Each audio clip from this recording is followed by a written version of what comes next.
berat ngomong mualafnya, saya berat karena sudah bukan mualaf.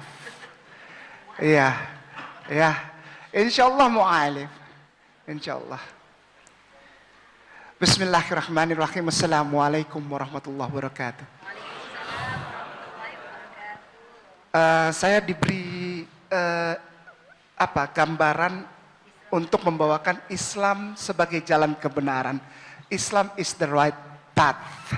Path itu jalan kecil, bukan straat kata orang Belanda, bukan street, bukan highway, tapi kenapa path? Ya, jalannya nggak besar, kecil kayak Eli. Dia mendekatkan diri kepada Eli. Eli itu gang.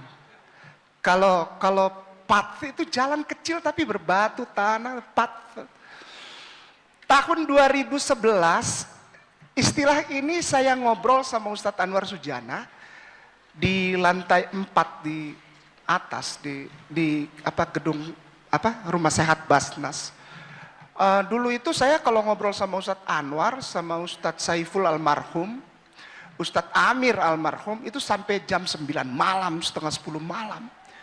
Bahkan sampai pernah kita ngobrol sama seorang yang ingin datang, ngobrol gitu, dan dia non muslim, lalu disyahadatkannya jam setengah 12 malam. Sama Ustadz Anwar. Lalu pernah kita tidak tahu menahu, tiba-tiba satu hari Sabtu itu 22 orang bersyahadat. Padahal tidak ada niat mereka untuk datang bersyahadat. Karena Ustadz Anwar masih suka tanya mana KTP, mana foto, yang belakangnya warna biru gitu dulu tuh. Ustadz Anwar tuh orang galak minta ampun. Ya. Saya tuh belajar sama dia tuh kadang-kadang hati pulang tuh nangis gitu karena dia kerasnya keras benar. Orang nomor 2 yang keras itu Ustadz Kamil karena memang suaranya keras. Padahal orangnya lembut tapi karena suaranya keras saya jadi takut duluan gitu. Lalu yang ketiga itu yang menuntun saya almarhum Ustadz Saiful. Ustadz almarhum Amir. Dan ada satu lagi yang suaranya keras tapi bagus. Namanya Ustadz Fauzi. Beliau ajar saya untuk baca Quran. Lalu ada Om Jose. Namanya Om Jose Asmanu. Beliau bukan pembina di Masjid Agung Sunda Kelapa, bukan.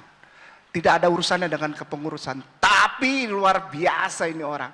Beliaulah yang menghantarkan saya untuk belajar menimba ilmu kepada almarhum Gusollah di Jombang, di Tebu Irang. Mana Om? Si Om mana? Oh itu orang. Ya. Dulu saya pikir beliau mata-mata pemerintah. Karena waktu itu saya pertama kali nama saya masuk di nomor 28 dari Ustadz Radikal yang dikeluarkan BNPT. Iya, saya selalu kontak sama beliau ini. Beliau adalah seorang wartawan senior dari Suara Surabaya.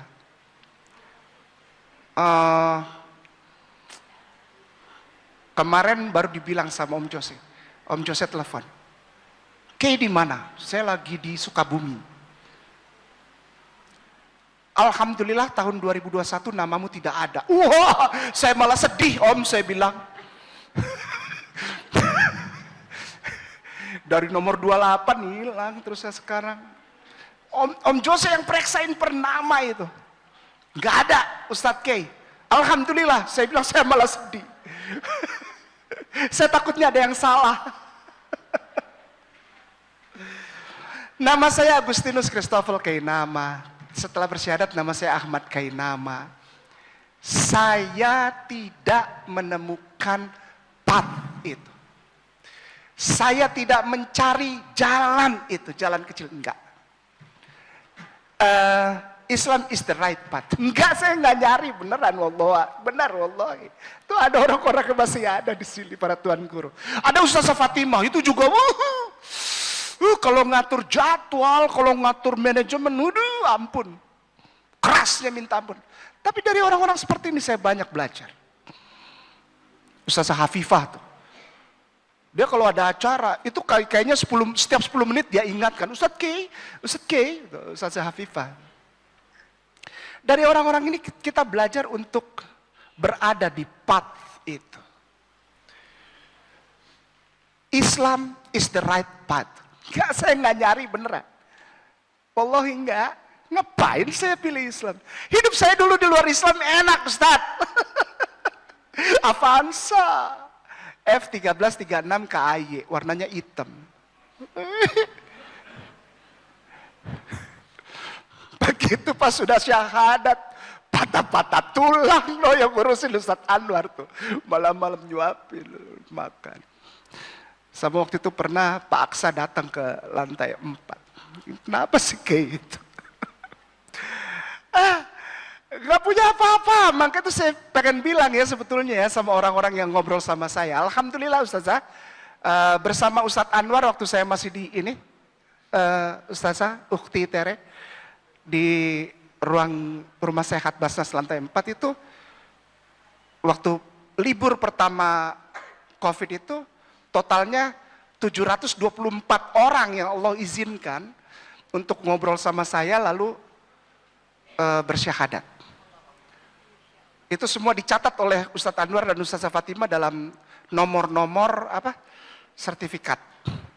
Dan setelah saya waktu itu libur dari Masjid Agung Sunda Kelapa karena COVID, tidak boleh ngumpul, ada kelas, saya berkeliling dan alhamdulillah tadi malam itu ada satu keluarga Ustazah di daerah perbatasan antara Cianjur dengan Kabupaten Sukabumi dan Kabupaten Bogor, daerah perbatasan, itu satu keluarga itu bersyahadat.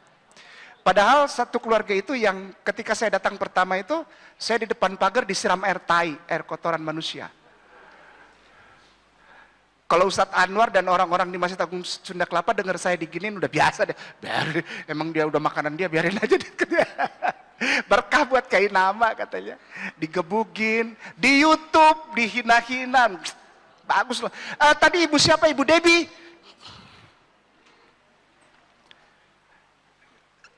Sebaiknya jangan dibicarakan yang begitu. Saya mau bilang begini ya. Tadi sebetulnya saya mau jawab. Saya sama Tere udah lihat-lihatan. Kalau kita bicarakan, kita hilang berkat. Jadikan setiap makian, bahkan dari saudara yang lahir dari Muslim, kepada kita menjadi berkat. Kalau kita tidak dihina orang, kita tidak dapat berkat apa-apa. Apa bedanya kita sebelum mualaf sama sesudah mualaf? Apa bedanya? Makian itu datang bukan hanya dari yang non-muslim, keluarga kita yang masih makan babi kecap. Slow aja. Orang-orang yang masih makan babi kecap, maki-maki nggak apa-apa. Jangan. Nanti juga datang dari orang-orang yang lahir dalam keadaan Islam dan itu lebih pahit. Nih tanya nih. Orang muslim kalau hina orang mu'alaf itu lebih pahit daripada orang-orang yang makan RW. Makan bakut, yupoh, pahit. Jadi Ibu Debbie seharusnya bersyukur ketika ada masukan kata-kata yang pahit itu. Saya ngomong gini bukan karena apa, karena kita sudah mengalaminya. Itu ada seorang saudara kita dari Filipina. Kita kalau teleponan, ada satu lagi perempuan namanya Lane. Dahsyat sekarang dia. Di Nusa Tenggara Barat dia sekarang. Filipina. Emang kalau Filipina nih, kalau udah jadi Islam, mantap. Itu tuh di sebelah Ustaz Anwar tuh jangan kira dia orang Manado, dia orang Filipina tuh, hati-hati penyusup tuh.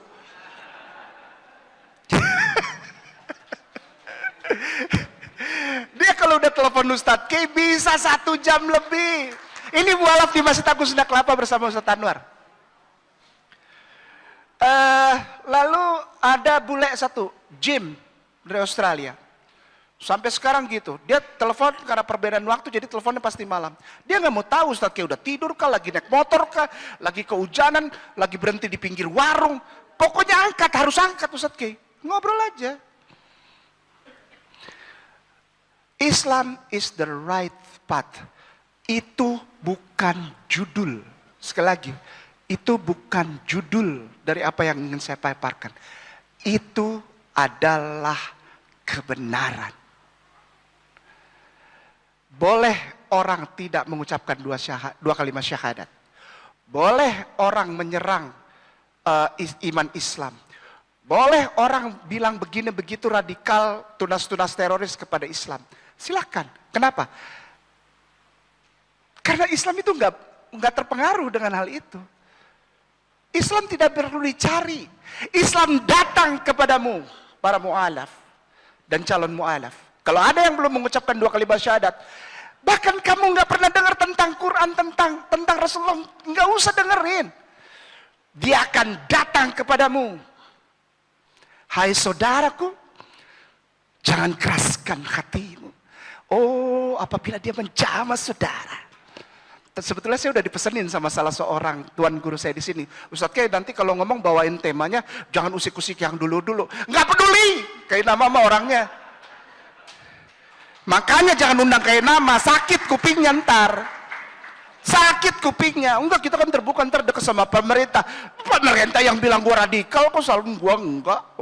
Nyantui aja, kayak nama santuy aja. Islam is the right path. Kepada semuanya yang belum mengucapkan 2 kalimat syahadat, engkau pada suatu saat, entah engkau masih hidup atau beberapa detik, kata Ustadz Anwar sama Ustadz almarhum Saiful bilang, beberapa detik sebelum nafas itu habis, kata orang Ambon bilang sampai di gargantang, sampai di tenggorokan, pada suatu saat itu maka engkau akan mengucapkan la ilaha illallah. Tidak ada orang yang tahu. Saya sebetulnya sudah susun apa ini, kayak begitu dapat dari Ustadz. Ini Ustadz, ini poin pertama, tujuan menjadi muslim. Poin kedua, menggapai iman Islam yang penuh kebahagiaan. Poin ketiga, Islam yang tenang, meraih ketenangan. Oh, ada tuh contekannya. Ini dari tadi dia nungguin keluar tema enggak? Pasti keluar tema Ustadz Kemah. Nggak pusing. Karena Islam tidak bisa dikungkung. Islam bukan your thought. Islam is not your brain. Islam is not about your knowledge. Islam is not about your money, your wealthiness. Islam is not about Tere become an artist before she said 2 kalimat syahadat. Nggak ada urusannya. Tere mau mantan artis kayak mantan penyanyi, tetap ngelihat Ustadz kayak hitam. Nggak ada pengaruhnya. Kita ketemu di Dewan Dakwah terus Ustadz Kiai, hebat lu ngobrol dengan beliau. Iya Ustadz Kiai, ini ada acara di sini. Tidak perlu jadi artis kalau untuk cuman datang ke orang untuk ngobrol. Islam is the right path. Kenapa? Karena Islam adalah naturlah, kata orang Belanda bilang. Islam adalah natur.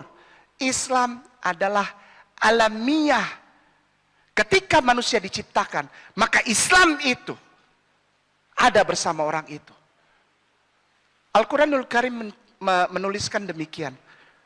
Bukan orang itu apa ya, jadi orang tuanya dan lingkungannya yang membuat mereka Nasara, Yahudi, Majusi, bahkan atheist sekalipun, itu lingkungan. The person itu Islam. Every single individuals yang lahir di bumi ini dari seorang wanita, dia Islam. Tunggu kapan aja. Maka itu saya kalau ada dialog sama orang di luar Islam, saya selalu bilang gini, Anda itu bukan yang gak sholat, Anda itu bukan yang gak sunat, Anda itu bukan yang nggak mau makan makanan haram, enggak, belum. Tidak ada kayak nama bikin orang jadi Islam, tidak ada. Ustadz almarhum Moko Ginta bikin orang jadi Islam, nggak ada. Dokter Zakir Naik, nggak ada dia bikin orang jadi Islam, nggak ada, bukan. Almarhum Profesor Didat, nggak pernah. Kita punya saudara dari Malaysia nih, Brother Lim. Dia nggak pernah bikin orang jadi Islam. Semua nggak pernah. Karena apa? Karena orang itu sudah pasti Islam. Waktunya nggak tahu. Jadi jangan suka hakimi mualaf. Bukan saya curcol, enggak. Kebanyakan penghakiman itu yang datang bukan dari orang Kristen. Bukan dari non-Muslim. Maaf, keplesetan. Emang sengaja sih. Kita harus bikin terselubung nih. Soalnya kan deket ke pemerintahan nih. Kita harus bikin terselubung. Insya Allah sampai katanya. Cacian, makian, rasa curiga, itu justru datang dari orang yang dari lahir Islam. Contoh aja, banyak wanita-wanita yang bersyahadat sama Ustadz Anwar, sama Ustadz Saiful, almarhum, sama Ustadz di masjid, di Ustadz Kamil, semua saya nggak pusing. Banyak wanita-wanita menikah. Lalu keluarga si laki-laki, keluarga suaminya, habis itu ngebejek itu anak perempuan. Serius. Serius Ustadz. Udah gitu tiba-tiba 3 bulan, 4 bulan si suami tiba-tiba mau kawin lagi. Suaminya lahir dalam keadaan Islam. Sakit hati itu perempuan. Dia meninggalkan keluarganya, dibuang sama keluarganya, digebukin, ditonjok-tonjok. Tuh saya sama Stephen pernah bawa. Ada seorang pembina mualaf namanya Stephen. Mungkin pernah dengar nama itu. Kayak ada di mana? Saya lagi ada di Narogong, deket. Antum bawa motor, anak juga bawa motor. Kita ke daerah namanya Rawalumbu, Bekasi. Naik motor berduaan, itu masuk, itu yang akhirnya yang nonton itu anak perempuan kecil, kecil umur 22 tahun. Yang nonton Ustadz Sahadatnya Ustadz Anwar. Itu anak perempuan kecil, itu di rumahnya. Ketahuan sama emak bapaknya.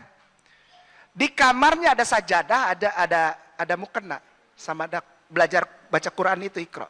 Karena selama beberapa hari itu kamar dikunci, mamanya marah. Pada suatu saat mamanya bongkar itu, pada saat dia lagi pergi gereja, tapi dia nggak ikut ibadah, dia di parkiran gitu. Mamanya masuk ketemu itu buku, ngamuk. Orang pendiri gereja, maaf ya, dari daerah Sumatera, wah keras. Dan dia bapaknya itu kenal saya, bapaknya pimpinan gereja, kenal. Stephen bilang, berangkat Kay, berangkat. Begitu datang, itu anak lagi duduk di tengah, ini saya ngomong di masjid nih.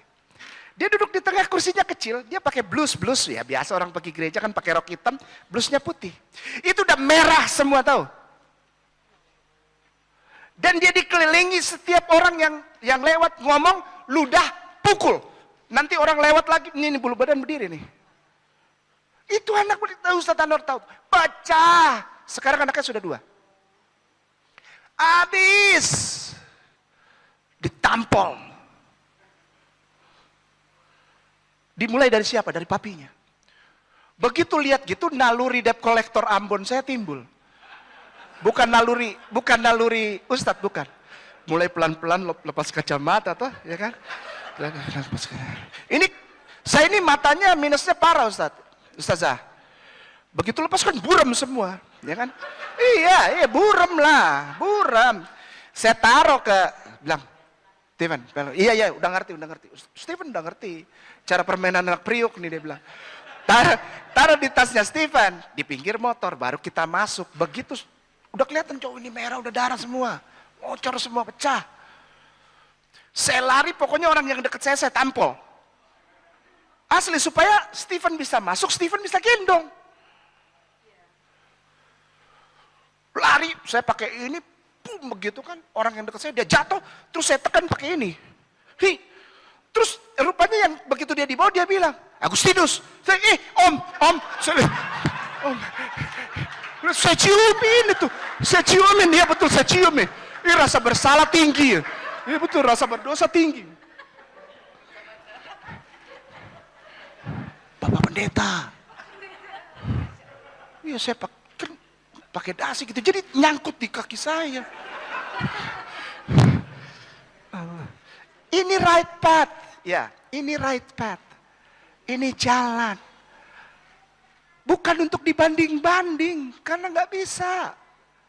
Anda yang mualaf, lalu mengucapkan 2 kalimat syahadat. Dulu waktu saya di sana begini, sekarang saya sudah begini, saya pakai hijab, hatiku damai. Bullshit, omong kosong, buang itu semua nggak ada. You should do that thing. Engkau memang harus melakukan itu bagi perempuan. Oh dulu waktu aku di sana pakai pakaian minim, sekarang aku pakai baju tertutup.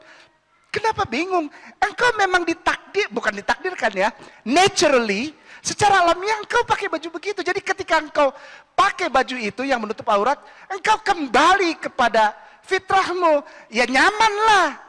Kainama, Biasa bangun jam 9 hanya untuk persiapan pergi gereja. Udah, walaupun mabuk, walaupun minum topi miring, cap tikus, cap kucing. Tapi kalau udah jam 9 hari Minggu harus bangun. Ini kehidupan yang tidak normal. Yang normal tuh yang mana? Bangun sebelum azan, mandi, azan subuh, kejar 2 rakaat sebelum azan subuh. Itu, sekarang hebat ya? Bukan hebat. Karena memang harusnya begitu. Islam bukan the right path. Islam, saya mau bilang ini. Saya setuju dibawain ini supaya saya bisa bilang, Islam bukan jalan kebenaran. Islam adalah kebenaran itu. Kau suka atau tidak, kau suka atau tidak, kau suka atau tidak, kau bilang Islam radikal. Banyak orang Islam juga bilang nggak radikal. Habib nggak punya salah apa-apa sama dia dimaki-maki di TV. Padahal Habib kenal dia juga kagak. Tapi ini orang kayaknya benci banget sama Habibuna. Aneh gue. Sama Ustadz Abdul Somad. Kayaknya benci banget. Padahal Ustadz Abdul Somad nggak pernah ngapa-ngapain dia. Kenal juga kagak. Stop doing the foolish things. Berhenti melakukan kebodohan. Dari Sabang sampai Merauke, dari Miangas kemarin, dari pulau paling ujung di utara Indonesia, sampai ke Rote, alhamdulillah saya sudah sampai. Dan masuk ke sana untuk ngobrol aja dengan para non-muslim.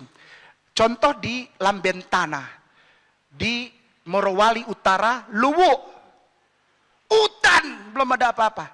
Tapi di sana sudah ada 3 desa. Dan setiap desa ditulis. Desa Binaan GSJA. Gereja Sidang Jemaat. Allah punya sidang jemaat.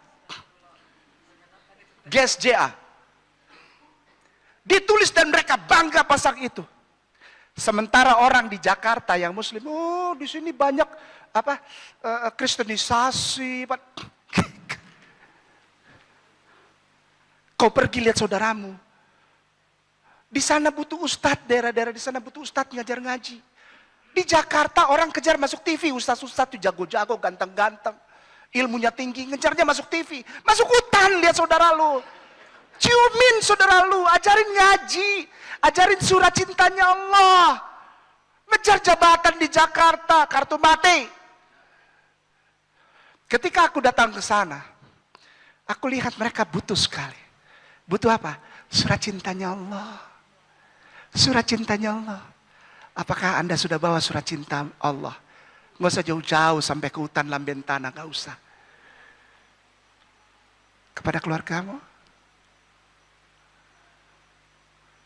Apakah engkau sudah memperlakukan kami para mu'alaf ini proportionally? Kami tidak pindah agama. Para tuan guru, para puan guru yang lahir Islam kami ini, mu'alaf nih. Kami tidak pernah pindah agama. Kami pulang ke rumah kami. Antum yang ada di dalam rumah, apakah memberikan kami pintu? Syukran Ustazah. Barakallah.